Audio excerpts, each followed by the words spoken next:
말씀이 잔치에 대한 말씀이에요. 잔치를 참 잔치라는 단어가 아름다운 단어잖아요. 근데 요즘은 잘 안 쓰지요. 우리 또 미국에 와 있으니까 뭐라고 해요? 저는 처음에 파리라고 그래서 날아다니는 파리인 줄 알았더니 파티를 영어로 파리 그러더만요. 그죠? 그리고 이제 뭐 축제나 뭐 연회다 이런 것이 다 이제 잔치 개념에 들어가는 일인데 오늘 말씀이 잔치 관련된 말씀이죠. 제가 그래서 세상에 어떤 잔치들이 일어나고 있는가 이렇게 보는데 이런 일이 있었어요. 신문 기사에 한 두어 달 전에 소개된 일입니다. 온 세상을 떠들썩하게 하는 일들이 많긴 한데 제 눈에는 이 기사가 제일 먼저 들어왔어요. 두 달 전에 말레이시아, 아시아에 있는 나라잖아요. 11살 된 딸을 위해서 생일 파티를 했는데 그 엄마가 생일 파티를 잘 해주고 나서 하는 말씀이 엄마를 용서해다오. 이번에는 너의 생일을 위해서 쓸 수 있는 것이 이것이 전부였단다. 딸아 미안하다. 생일 잔치를 잘 차려준 엄마가 딸에게 미안하다 하는데 도대체 11살 딸을 위해서 얼마를 딸 생일 11살짜리 딸 생일을 위해서 얼마를 쓰고 엄마가 딸아 미안하다 이런 소리를 했을까요? 얼마 쓰면 그런 말을 하겠어요? 한 100불? 얼마? 좀 많이 써요. 왜? 딸 생일인데 1000불? 이 엄마는 무려 한국 돈으로 3억을 쓰고 여기 돈으로 30만 달러를 쓰고 하는 말이 그것도 11살 된 딸 생일이에요. 딸아 미안하다. 여러분 이런 파티가 과연 그 딸을 훌륭한 사람으로 키워낼 만한 생명의 파티일까요?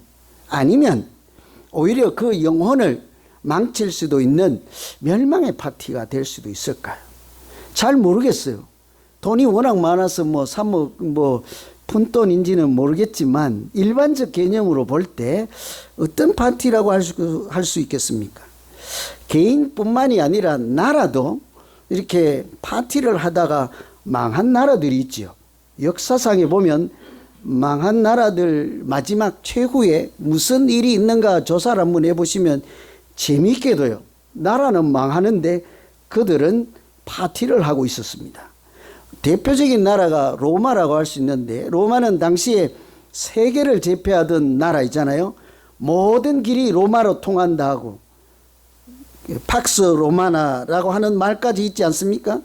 그런데 참 대단한 나라였던 로마가 멸망의 마지막 순간까지요. 그들이 했던 일은 파티를 하는 것으로 유명해서 그 로마가 마지막까지 했던 파티를 흔히 로마의 마지막 파티라는 말까지 있어요.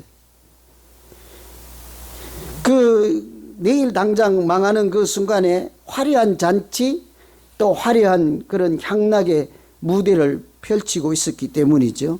예를 들면 다른 주변의 나라들이 침공을 해와서 이렇게 전쟁 위협을 당하고 있었고 또 경제는 파탄이 나고 도덕은 타락했지만 사람들은 그런 현실을 그냥 아랑곳하지 않습니다. 외면해버리고 귀족들은 화려한 연회를 열고 서민들은 원형 경기장 같은데 다 모여서 금투사들이 싸우는 그 장면을 보고 뭐 죽여라 살리라 환호성을 치면서 그냥 온 나라가 이런 연회 파티 그냥 광란의 도가니라고 할 수 있지요. 그래서 이런 것을 다 합쳐서 로마의 마지막 파티라는 말까지 생겼습니다. 오늘 말씀에 등장하는 벨사살 왕은 로마 나라의 왕이 아니라 고대 바벨론 나라의 이렇게 왕이었죠. 당시에 바벨론이라는 왕도 로마 제국과 다를 바 없는 아주 강대국, 세계를 호령하는 나라이죠. 똑같았습니다. 그들도 내일 나라가 망하는데 오늘 밤까지 그냥 잔치를 베풀고 있었죠. 하나님은 이런 멸망의 잔치와 달리 성경에 보면 여러 차례 우리에게 잔치를 소개하고 있죠. 무슨 잔치를 하나님이 자꾸 가라고 또는 오라고 하시던가요? 천국 잔치이지 않겠습니까? 구원의 잔치죠. 예수 그리스도가 베풀어 주시는 어린 양의 혼인잔치를 우리에게 소개해 주시지 않았습니까? 우리는 겉으로 보기는 화려하지만 곧 망하는 멸망의 잔치가 있고, 또 지금은 초라하지만 영혼을 살리는 생명의 잔치가 우리 앞에 있다고 하면 여러분 어느 잔치에 가시겠습니까? 뭐 저 같으면 국수 많이 주는 잔치에 가겠네. 그죠? 그러면 여러분이 저를 보고 뭐라고 하겠어요? 저 양반은 목사라고 하면서 영혼은 안 돌보고 국수만 돌본다 이럴 거 아니에요. 그러고 웃을 거 아닙니까? 틀림없이 다 알 거예요. 우리가 택해서 만일에 간다면, 갈 수 있다면 멸망의 잔치나 또는 생명의 잔치가 있으면 당장 가고 싶은 데는 쾌락의 잔치겠지, 뭐. 즐거움의 잔치겠지. 그러나 막상 정말 나를 사랑하고 하나님을 생각한다고 또 가정을 생각하면 어디로 가야 되겠습니까? 당연히 구원의 잔치, 하나님이 베푸시는 천국의 잔치에 들어가야 하지 않겠어요?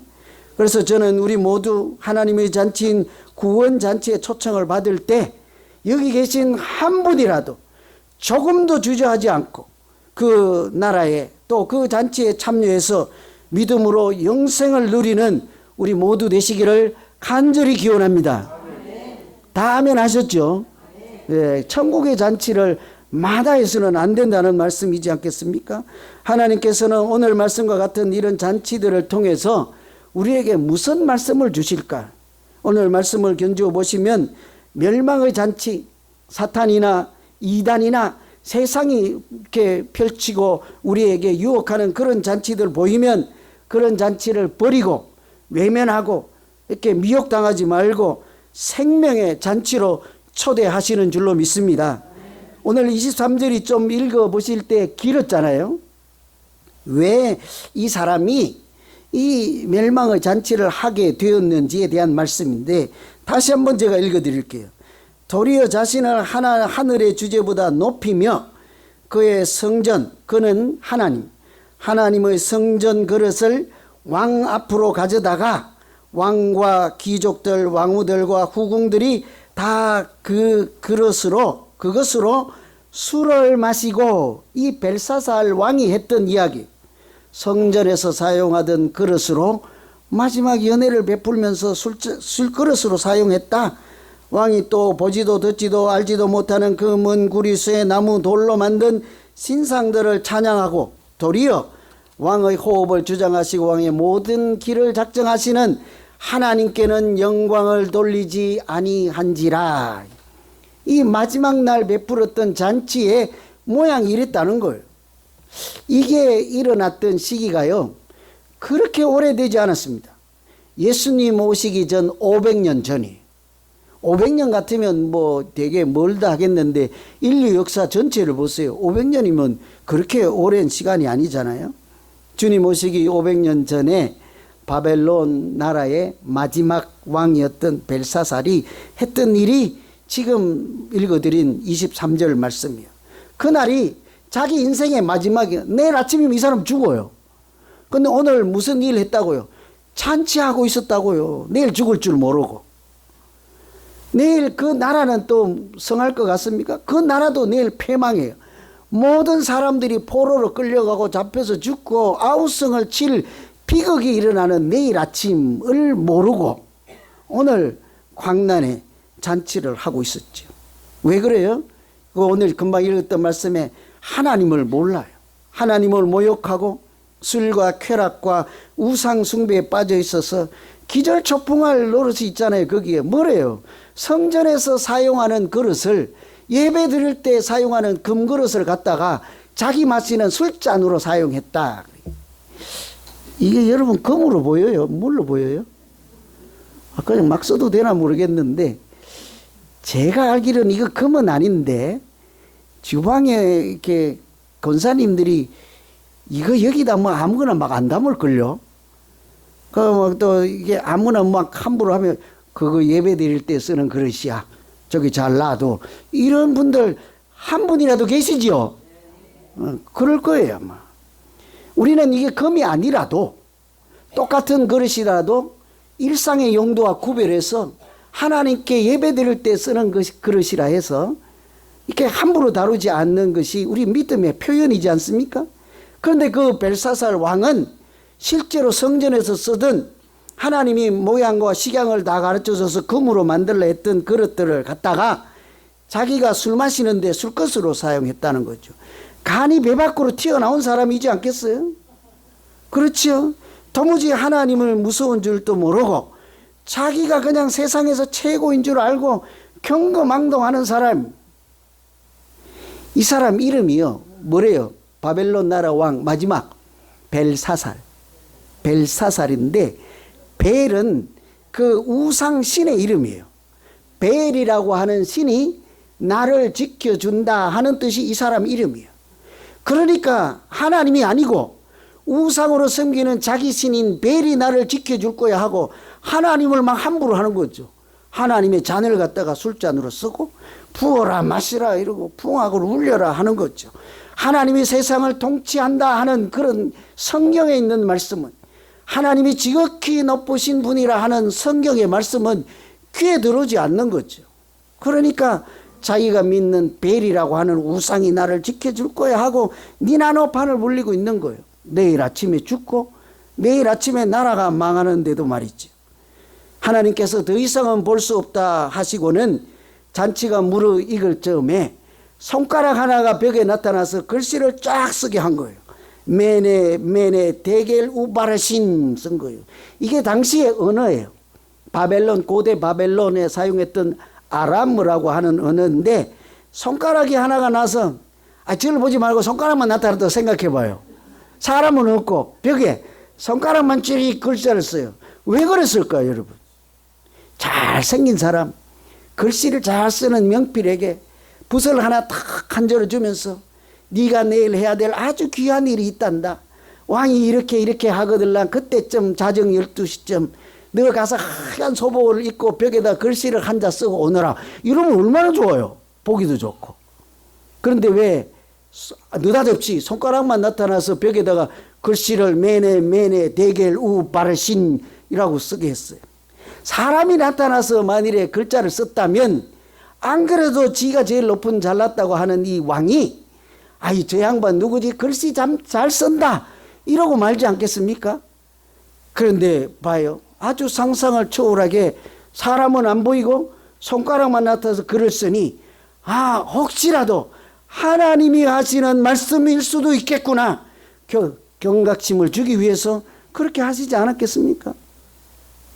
여기에 나오는 메네 할 때 앞에 두 번 나오는 이 메네라고 하는 말씀은 26절에 있듯이 이미 왕의 나라의 시대를 세워서 그것을 끝나게 하셨나이다. 여기 있는 말씀처럼 이게 다니엘이라고 하는 사람이 왕에게 이 글자가 무슨 뜻인지를 해석을 해 주기를 하나님께서 당신의 시대의 날수를 계산해서 이제 끝날 때가 되었다고 합니다. 이런 얘기를 하는 거죠. 그 메네는 숫자를 세다, 카운트한다는 얘기예요. 1, 2, 하루 이틀. 여러분 혹시 남은 인생의 날수를 세고 계시는 분들 계시죠? 나는 오늘 하루 지우고 왔는데, 오늘 아침인데 다 지나간 걸로 치거나 지우고 왔는데 오늘 또 하루를 살았구나. 여러분 하나님이 우리가 멸망의 잔치를 벌이고 시간 가는 줄 모르고 하늘 높은 줄 모를 때, 그때 하나님은 뭐 하신대요? 부어라 마시라 니나노 할 때 하나님 뭐 하신대요? 숫자를 세고 계신대잖아요. 우리의 남은 날수를 세고 그 나라의 망할 날을 세고 계시고 멸망의 시간을 정하고 계신다는 뜻이지 않겠습니까? 이런 사실을 우리가 조금만 안다고 하면 살아가는 인생이 모양이 달라지지 않겠어요? 잔치를 벌이고 자기 주제를 파악하지 못할 때 하나님이 우리에게도 같은 말씀 주시죠. 세상이 벌리고 하나님 없는 사람들이 하는 그런 멸망의 잔치에 가서 기웃기웃거리지 말고 저처럼 국수 많이 주나 안 주나 그러지 말고 하나님이 베풀어 주시는 구원의 잔치인 천국 잔치에 오라고 간절한 마음으로 우리에게도 동일한 말씀을 하시는 줄로 믿습니다. 이미 마태복음 22장에 보면 하나님께서 천국 잔치를 준비하시고 종들을 보내서 사람들을 불러오라고 하잖아요. 근데 그 사람들이 가요, 안 가요? 나는 바빠요. 나는 오늘 배추 사러 가야 돼요. 나는 오늘 장가 보내야 돼요. 나는 어느 이웃집 잔치에 가야 돼요 하고 하나님께서 베푸는 잔치에는 아무도 안 가잖아요. 그러니까 시장이고 어디 가서 다 모든 사람에게 가서 말할 때 하나님께서 아무도 차별하지 아니하고 누구든지 하나님의 부르심에 응답하고 순종으로 나오는 자들을 천국 잔치에 다 참여하게 하신 줄로 믿습니다. 마치 로마서 10장에 있는 누구든지 주의 이름을 부르는 자는 구원을 얻으리로다 같은 말씀이지 않겠습니까? 저는 우리 모두 하나님이 없는 세상 사람들이 즐기는 그런 잔치를 뿌리치고 잘 아멘이 안 되나 봐요. 그죠? 세상 사람들이 하는 잔치를 외면하고 뿌리치고 멀리하고 이 중에 올해가 8순인데 그건 하고 볼 거야. 저분이 나한테 오늘 뭐 자기 생일 때 냉면 사준다니까 그것까지는 하고 볼 거야. 여러분 우리 생일만 조금 잘 못해줘도 막 뿔내시는 분들 계시잖아요. 그죠? 우리 그런 잔치에 하기는 하되 목숨은 걸지 말고 반대로 어떻게 해요? 하나님께서 예수 이름으로 초청하시는 구원의 잔치, 생명의 잔치인 천국 잔치에 참여해서 하나님이 예수 이름으로 주시는 영생을 얻으며 믿음으로 복되고 아름답고 건강하게 믿음 생활하는 우리 모두 되시기를 간절히 기원합니다. 두 번째, 하나님께서는 이런 잔치들을 통해서 하나님이 우리 인생을 저울로 달아보신다 이런 사실을 말씀해 주시죠. 27절에 보면 아까 읽었던 말씀 중에 대겔은 왕을 저울에 달아보니 부족함이 보였다는 뜻입니다. 그러죠. 메네 대겔 우 바르신. 메네는 시간을 계산하고 망할 날을 정하신다. 멸망의 잔치를 하는 순간에 하나님은 그렇게 이렇게 하고 계신다는 뜻이고, 두 번째 뭐예요? 대겔은 저울로 달아보신다는 거예요. 저울로 달아본다 하니까 좀 어떻게 피부에 와닿습니까? 어떻습니까? 여러분 옛날에 돼지 잡을 때나 팔을 때 이렇게 저울로 한 번씩 달아보셨어요? 안 달아보셨어요? 구경은 하셨죠? 어르신이 다리 묶고 가서 이 작대기 끼워갖고 이렇게 몸무게 달아서 그래서 이놈은 아직 팔 때가 되었다 안 됐다 이렇게 하잖아요. 무게가 안 나면 안 팔죠. 이렇게 그런 돼지에 또는 짐승에 또는 나물이라도 무게를 달아서 이 얼마 값어치가 나간다 이렇게 하듯이 하나님이 우리의 무게도 달아보신다는 거죠. 몸무게 달아보신다 하니까 또 살 뺄 걱정만 하시는 분 혹시 계시나 모르겠는데 그 몸무게만 달아보시겠습니까? 이게 뭐래요? 하나님께서 당신 왕의 나라를 다스리는 마음이나 백성을 사랑하는 마음이나 하나님을 경외하는 마음이나 이런 모든 것을 달아보시니 그 함량에 미달되어서 자격이 없다고 하십니다. 이 뜻이란 말이죠. 그래서 어떤 조치를 내리십니까? 우 바르신의 그 바르신은 베레스라고 해서 나누어 준다는 뜻이에요. 당신에게 있던 나라를 빼앗아서 다른 사람에게 나누어 주신다고 합니다. 당신 망했어 이런 얘기를 하는 거죠. 실제로 당시에 바벨론이라는 나라는 너무 크고 강대국이라 아무도 같이 싸울 그런 적수가 없었죠. 그런데도 하나님이 어떻게 하십니까? 항상 연약한 자를 이렇게 어린아이들을 들어서 어른을 부끄럽게 하고 그런 게 하나님의 역설적인 하나님의 특별한 방법이잖아요. 그러니까 옆에 있는 조그마한 나라를 들어서 하나님을 모르지만 그 교만한 나라 그 바벨론을 망하게 해서 실제로 역사를 이렇게 찾아보시면 그 옆에 있는 작은 두 나라가 연합해서 그 바벨론이라는 나라를 무너뜨리게 하죠. 작은 나라에게 뺏어서 그 왕위를 물러주고 말았죠. 하나님께서 보실 때 그 왕을 달아보니 그의 경건이나 믿음이나 백성을 사랑하는 모든 것들이 미달되었다는 뜻입니다. 술잔치를 부리고 나라 망할 줄 모르고 백성이 고초를 당할지를 전혀 가늠하지 않으니까 이런 소리를 듣는 것이지 않겠습니까? 순식간에 그 잔치장이 아수라장이 된 거죠. 여러분, 이 하나님께서 우리를 저울로 달아보신다, 잘 이게 체감이 안 될 것 같아서 제가 이것저것 찾아보니까 어떤 분이 이런 얘기를 했어요. 우리 앞에 항상 세 가지 저울이 있다. 첫째는 자기 자신의 저울이지, 저울. 저울을 영어로 뭐라고 해야 되는지 모르겠네. 스케일이라고 하면 될까요? 요즘 이렇게 이 자기 자신의 저울이 있어서 자기를 자꾸 달아본다는 거죠. 우리 양심이라는 거울 있잖아요. 그래서 자기 행동이 지금 제대로 하는지 안 하는지를 전부 한 번쯤은 가늠해 보지 않습니까? 뭐 자기 행동을 자기 나름대로는 저울질 해볼 거예요. 이러면 될까? 이러면 괜찮을까? 뭐 그런 생각도 없이 사는 사람들은 드물지 않겠습니까? 그런데 그 저울은 가끔 기분에 따라 눈금이 왔다 갔다 해서 조금 이상하긴 해요. 그죠? 기분 좋을 때는 막 좋은 쪽으로 바늘이 확 갔다가 기분 나쁘면 똑같은 사람인데 아이 이렇게 하기도 하고. 두 번째는요, 다른 사람이 나를 저울질하는 이웃의 저울이 있다는 거예요. 여러분 그거 아세요? 우리가 맨날 다른 사람 저울 위에 올라갔다 내려갔다 하는 거 아세요? 그거 잘 모르면요, 우리가 떠나면 그 사람들이 우리를 도마 위에 올려놓고 꼬리 떼고 포 떼고 차 떼고 하는 거 아세요? 다 저울. 저는 많이 들어요, 저울질 하는 거. 뭐 자기가 들어봤는지, 목사님 그 사람 왜 그렇게 입이 가벼워요? 가볍다는 게 뭐예요? 조금 전에 자기가 저울질 해봤다는 거예요. 아유 목사님 그 나이 80인데 그 사람 행동이 왜 그렇게 촐랑맞아요, 가벼워요? 이미 자기 속으로 달아본 거예요. 그 사람 몸무게는 달아봤는지 모르겠으나 우리가 알게 모르게요, 다른 사람 위에 저울 위에 자주 오르락내리락 해요. 근데 그것도 믿을 수가 없는 게 어때요? 그것도 그 사람 기분 좋을 때는 나 밥도 안 먹었는데 막 몸무게 늘었다 하고 고장이 났어. 그죠? 그런데 세 번째 저울은 하나님의 저울이 있대요. 오늘 말씀이 똑같잖아요. 하나님의 저울은 한치의 계산에 착오가 없지요. 하나님께서 우리를 달아보신다. 여러분 평소에 그런 생각을 한 번이라도 해보십니까? 다니엘서를 한 번만 읽어도 아 그렇구나 생각지도 못했는데 하나님의 손에 나를 달아보시는 저울이 있다고 하는구나, 이런 생각을 조금이라도 한다면 오늘 말씀 다른 거 하나도 안 들어도 괜찮아요. 그런 생각을 한다면 우리의 생활이, 우리의 생각이, 마음이 달라지지 않겠습니까?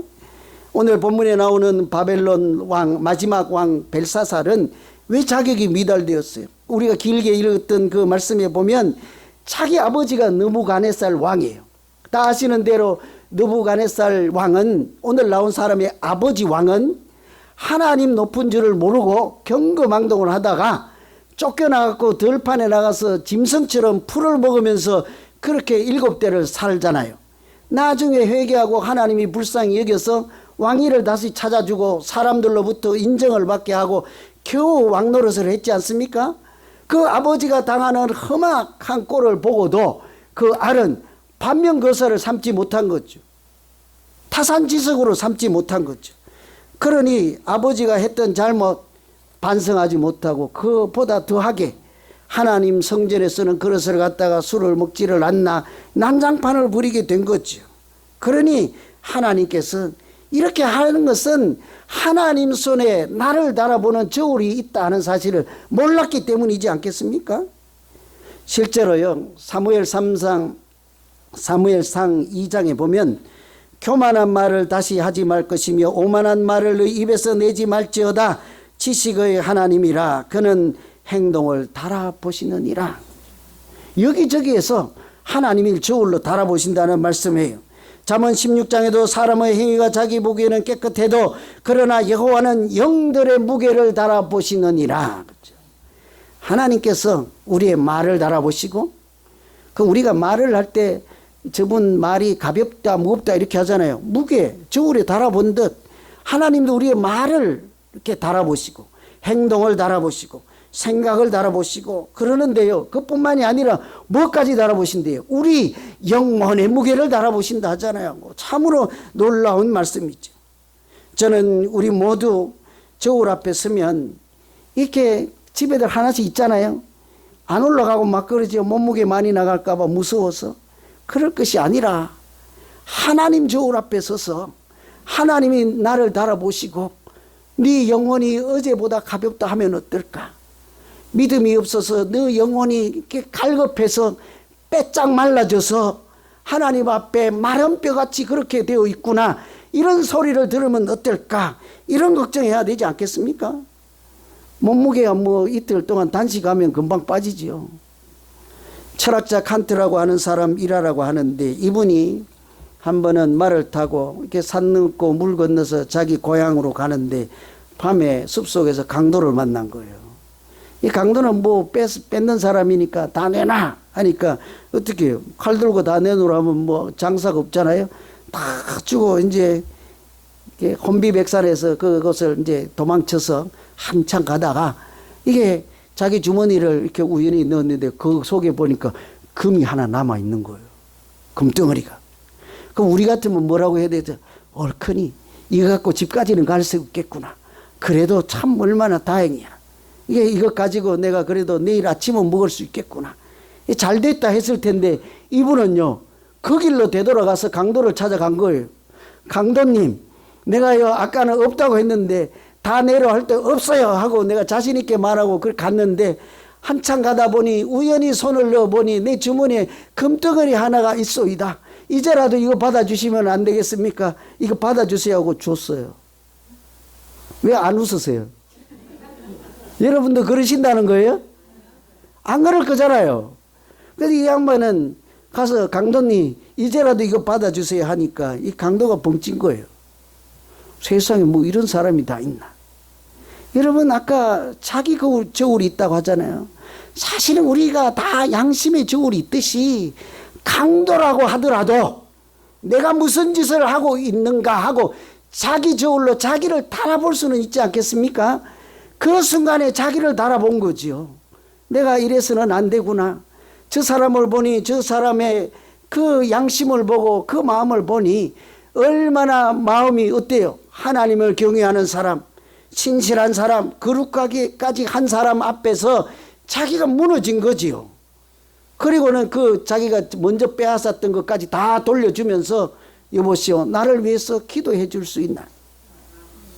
이 강도라고 하더라도 믿음 있는 사람, 하나님 앞에 진실로 믿음으로 살고 경외심을 가지고 그렇게 살아가는 사람을 알아본다는 말씀이에요. 하물며 하나님은 어떻겠습니까? 우리의 메모를 보시지 아니하고 중심을 보시는 분, 우리의 마음을 감찰하시는 하나님이라고 하지 않습니까? 그 하나님이 그냥 꼭 저울로 달아보아야 하겠습니까? 얼마든지 우리의 마음까지 아시고 우리의 영혼의 무게도 아시고 달아볼 필요조차 없지요.